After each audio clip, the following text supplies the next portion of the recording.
इनको अच्छे से साफ करने में बहुत टाइम लगता है। घर बनाना आसान नहीं होता है। धान के खेतों के बीच में जाके एक प्यारी सी महक आती है धान की। प्यारा सा एक इंद्रधनुष बन गया है। ड्रोन पूरा भीग के गीला हो गया है। मशीनों का यूज नहीं करते हैं। 1,84 जीवन भोगने के बाद मनुष्य का जीवन मिलता है।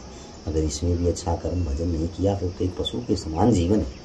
तो भगवान से मांगना शुद्ध बुद्धि और सुख शांति, उसी के अंदर प्रभु का वास है। सुबह सुबह बाहर का माहौल अभी कुछ ऐसा है, चारों ओर बादल लगे हैं, बर्फीली चोटियां भी दिखाई दे रही हैं। अभी एक बाबा जी आए यहाँ पे, उनसे खूब सारी बातें हुई। तो सबसे पहले आप सभी को मेरा प्यार भरा नमस्कार। मेरा नाम है आलोक राणा और स्वागत है आप सभी का देवभूमि उत्तराखंड के इन खूबसूरत पहाड़ों से। बाकी सुबह सुबह माँ आज यहाँ पे आई हैं धान की मंडाई वगैरह करने के लिए। ये काम भी पूरा कर लिया और सारा पराल जो है सुखाने के लिए ऐसे रख दिया। सुअर ने नुकसान भी कर रखा है और इतनी धान भी मात्र आधा कट्टा। यहाँ से ले चलते हैं घर की ओर और इतना ही 2 थैलों पे और निकलेगा, मतलब कि 10 से 15 किलो।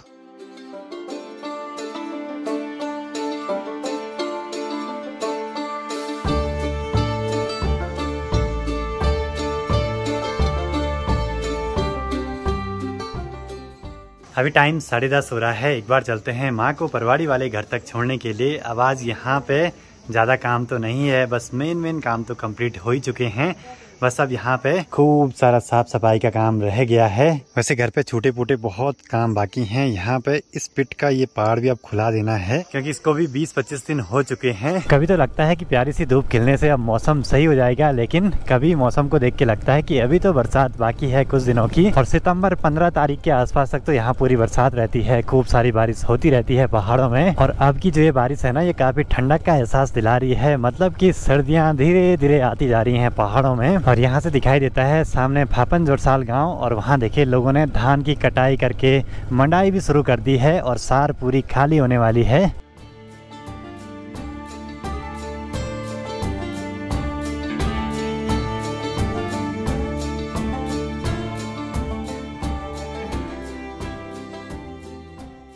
क्यों माँ का सर घूम रहा बाइक में बैठने पे भी।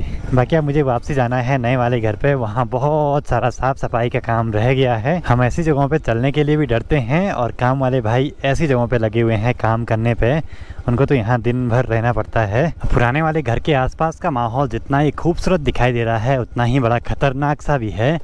जगह जगह पे यहाँ लैंडस्लाइड वगैरह होते रहते हैं।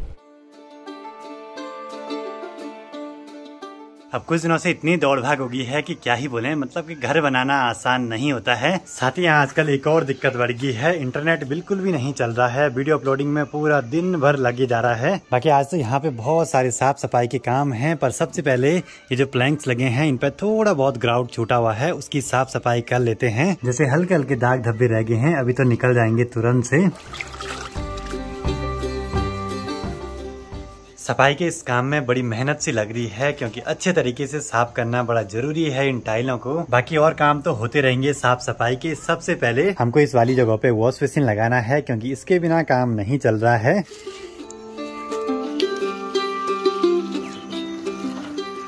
बाकी इस बारी मैंने ड्रेनेज पाइप का कुछ ऐसे जुगाड़ किया, यहाँ पे एक बॉटल ट्रैप के जैसे पाइप रखा है, पर वो भी सेंटर नहीं आया, थोड़ा सा रह गया भाई अपनी जगह से। तो ऐसा भी होता है, नाप साप सही किया और जिस दिन फिटिंग करी उस दिन मैं यहाँ पे था नहीं, वो गड़बड़ हो गया। बाकी सब पुराने ही रहने दिए हमने, नहीं तो बार बार ठोका पीटी होती तो दिक्कत हो जाती फिर।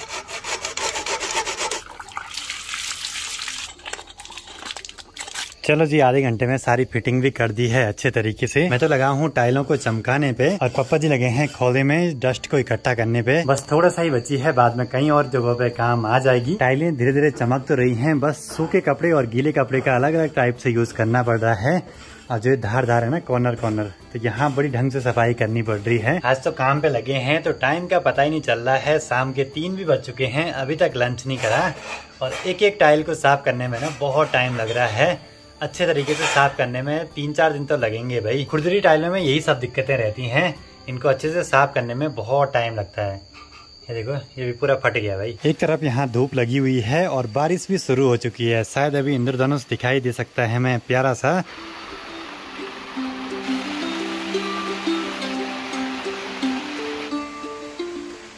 अब ऐसे माहौल में देखिए सामने कितना प्यारा सा एक इंद्रधनुष बन गया है।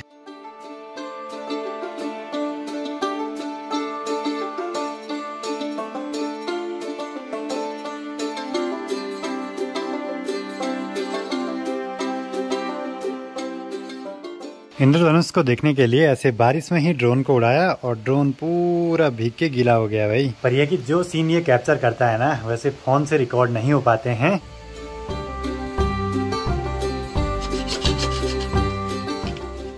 सफाई का काम करते करते शाम के 5:15 कब बज गए कुछ पता नहीं चला आज।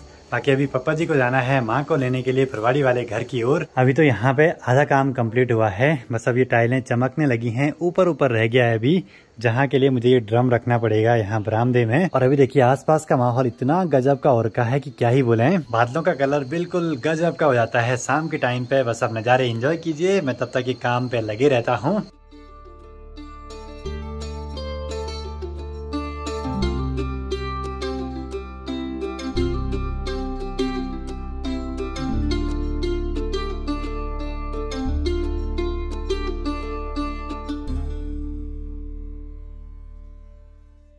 और माँ अभी पहुँच चुकी हैं परवाड़ी वाले घर से। 12 बजे परेगा। सुबह सुबह काम पे चले गए आज खेतों में।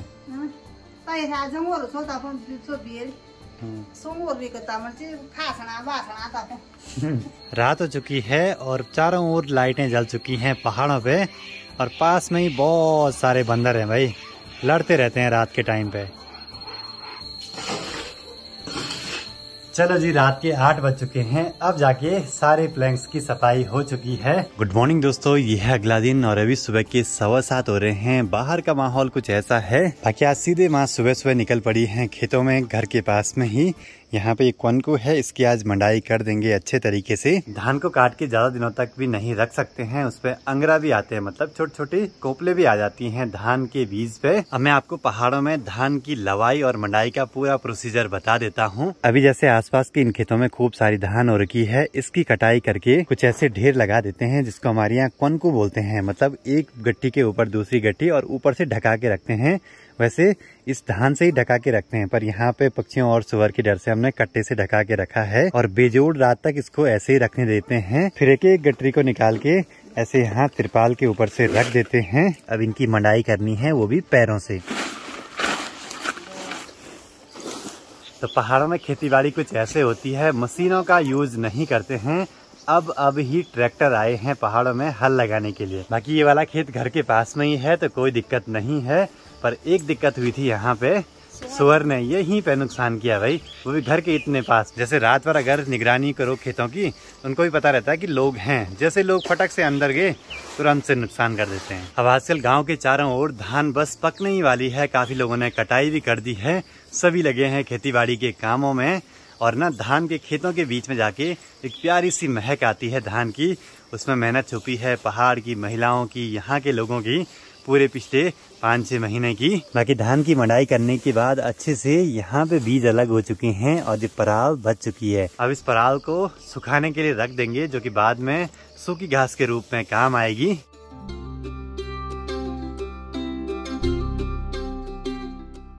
बाकी अब पापा जी भी आ चुके हैं यहाँ पे धान की मंडाई करने के लिए। अब फटाफट से तीनों लगते हैं काम पे, जल्दी से काम पूरा हो जाएगा फिर। बाकी हमारे इस खेत के पास में ही यहाँ पे काले धतूरे का पेड़ भी है, जिसपे कि ये फूल भी लगे हुए हैं और इस पे दाने भी लगे हुए हैं।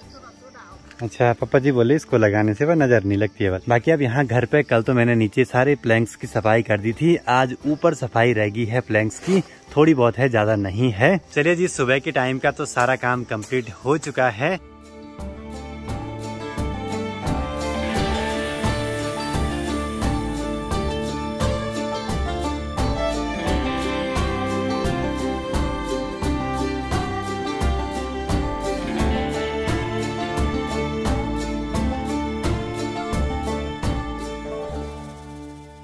दिन के 12 बजने वाले हैं, अब जाके वीडियो एडिटिंग का सारा काम हुआ कंप्लीट। और आजकल ना यहाँ इंटरनेट की स्पीड बहुत ही खराब हो रखी है, वीडियो टाइम से अपलोड ही नहीं हो पाती है। और इस वाले फ़ोन से मैं अभी काम चला रहा हूँ, क्योंकि इसी फ़ोन पे 5G सिग्नल आते हैं, पर इस पे डिस्प्ले पे कुछ नहीं दिख रहा। बाकी माँ अभी पहुँच चुकी हैं खेतों के काम करके। आज परवाड़ी वाले घर हाँ, आज परवाड़ी वाले घर के काम का जिम्मा था पापा जी का। अब मुझे तो यहीं पे अभी सफाई का काम करना है बहुत सारा। बस माँ खेतों से पहुंच चुकी हैं, भात वगैरह बनाने के लिए। दिन के अभी 12:30 हो रहे हैं। अब इसके बाद लगते हैं साफ सफाई के काम में। घर बनाते हुए अगर इन छोटी छोटी चीजों पे अच्छे से ध्यान दिया जाए ना, तो बाद में इस घर में रहने का तो मजा ही कुछ अलग रहता है। क्योंकि लगता है ना कि हर एक ईंट पे, हर एक कोने कोने पे हमने खुद मेहनत करी है।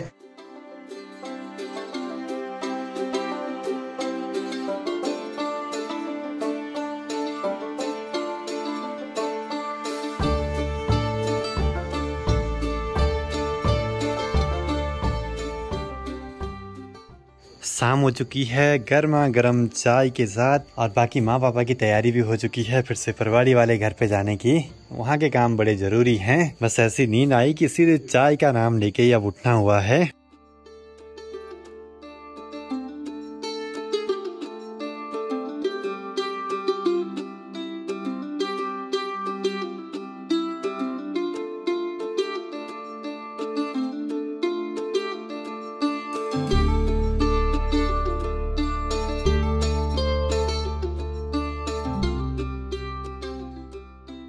मैं तो लगा था यहाँ पे सफाई के कामों में। घर पे आया है रोनी। हाँ रोनी, क्या हुआ आज, क्या निकला आज?